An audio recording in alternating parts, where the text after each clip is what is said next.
Les hausses des salaires, la lutte contre la précarité, l'amélioration des conditions de travail. Autant de revendications qui étaient cet après-midi au cœur de la manifestation interprofessionnelle à Lille.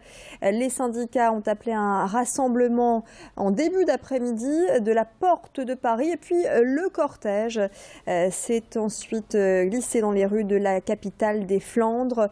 Retraités et chômeurs se sont également joints à cette manifestation intersyndicale et puis tous les corps de métier, différents secteurs professionnels étaient rassemblés pour cet après-midi de mobilisation que vous avez pu suivre sur notre antenne en direct. Autre manifestation, c'était ce matin sur le parvis du Conseil départemental du Nord. Ce sont cette fois les fonctionnaires qui se sont rassemblés pour protester contre les mesures envisagées par leur président, Jean-René Lecerf, à la tête du département depuis son élection au printemps dernier.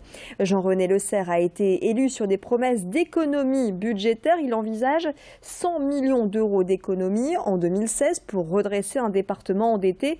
Alors les syndicats dénoncent les répercussions sur la masse salariale, une baisse de 8% des effectifs, pas de remplacement des CDD, ce qui veut dire moins de personnel dans les collèges, les services sociaux et les services culturels pour le syndicat Sud Solidaire. Précision au micro de Xavier Silly. Toute cette politique qui se met en place, c'est une politique d'austérité qui vise vraiment à altérer et à réduire à néant le service public départemental.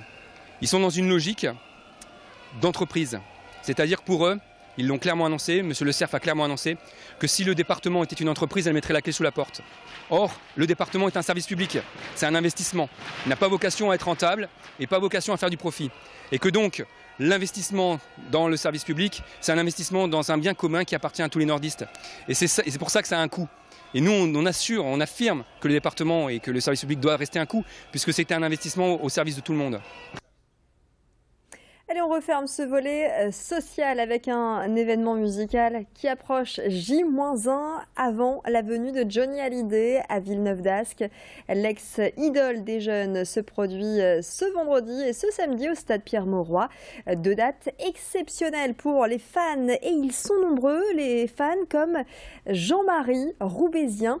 Jean-Marie est fan de Johnny Hallyday depuis 1980, 35 ans de passion et chez lui, une pièce est entièrement consacrée à la star du rock. Disques, t-shirts, revues, photos, posters, autant d'objets gardés précieusement au fil des années. Après New York ou encore Las Vegas, Jean-Marie va enfin pouvoir applaudir Johnny chez lui dans sa région. Le portrait de ce fan inconditionnel est signé Louis Caillé. C'est te manquer. Cette chanson-là, elle raconte vraiment un amour, une histoire d'amour, et que moi j'ai vécu aussi et mal vécu, et c'est pour ça que j'adore cette chanson. Et il faut bien écouter les paroles, parce qu'il y en a beaucoup qui disent les belles, mais ils n'écoutent pas les paroles. Il faut bien écouter les paroles. Et vous, ce genre de chanson qui vous tient à cœur, vous l'écoutez en boucle? Toujours. En ce moment, la preuve, je l'ai marqué là. Si je l'ai gravé, c'est pas pour rien. Alors je rentrerai lorsque je serai sûr.